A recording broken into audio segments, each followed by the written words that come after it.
Jacob went on his way, and the angels of God met him. And when Jacob saw them, he said, "This is God's army." So he called the name of that place Mahanaim. And Jacob sent messengers before him to Esau his brother in the land of Seir, the country of Edom, instructing them, "Thus you shall say to my lord Esau, Thus says your servant Jacob, I have sojourned with Laban, and stayed until now. I have oxen, asses, flocks, men servants, and maidservants, and I have sent to tell my lord, in order that I may find favour in your sight." And the messengers returned to Jacob, saying, "We came to your brother Esau, and he is coming to meet you, and 400 men with him." Then Jacob was greatly afraid and distressed, and he divided the people that were with him, and the flocks and the herds and camels, into 2 companies, thinking, "If Esau comes to the one company and destroys it, then the company which is left will escape." And Jacob said, "O God of my father Abraham, and God of my father Isaac, O Lord, who did say to me, Return to your country and to your kindred, and I will do you good. I am not worthy of the least of all the steadfast love and faithfulness which thou hast shown to thy servant.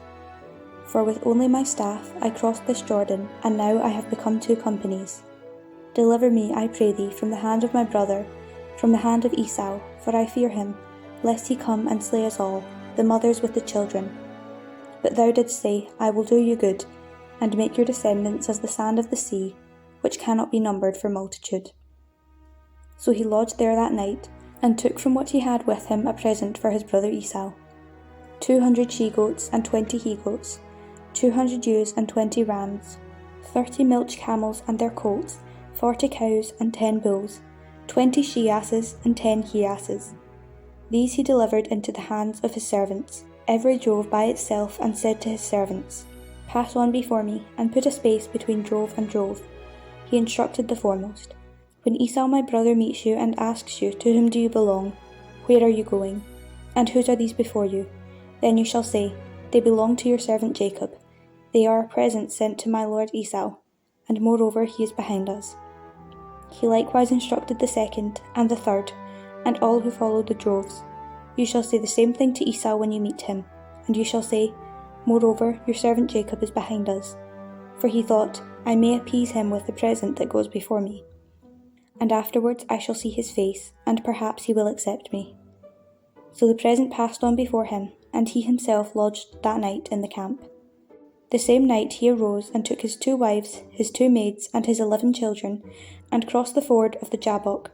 He took them and sent them across the stream, and likewise everything that he had. And Jacob was left alone, and a man wrestled with him until the breaking of the day.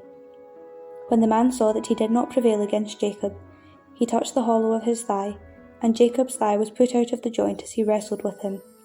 Then he said, "Let me go, for the day is breaking." But Jacob said, "I will not let you go unless you bless me." And he said to him, "What is your name?" And he said, "Jacob." Then he said, "Your name shall no more be called Jacob, but Israel, for you have striven with God and with men, and have prevailed." But he said, "Why is it that you ask my name?" And there he blessed him. So Jacob called the name of the place Peniel, saying, "For I have seen God face to face, and yet my life is preserved." The sun rose upon him as he passed through Peniel, limping because of his thigh. Therefore to this day the Israelites do not eat the sinew of the hip, which is upon the hollow of the thigh, because he touched the hollow of Jacob's thigh on the sinew of the hip.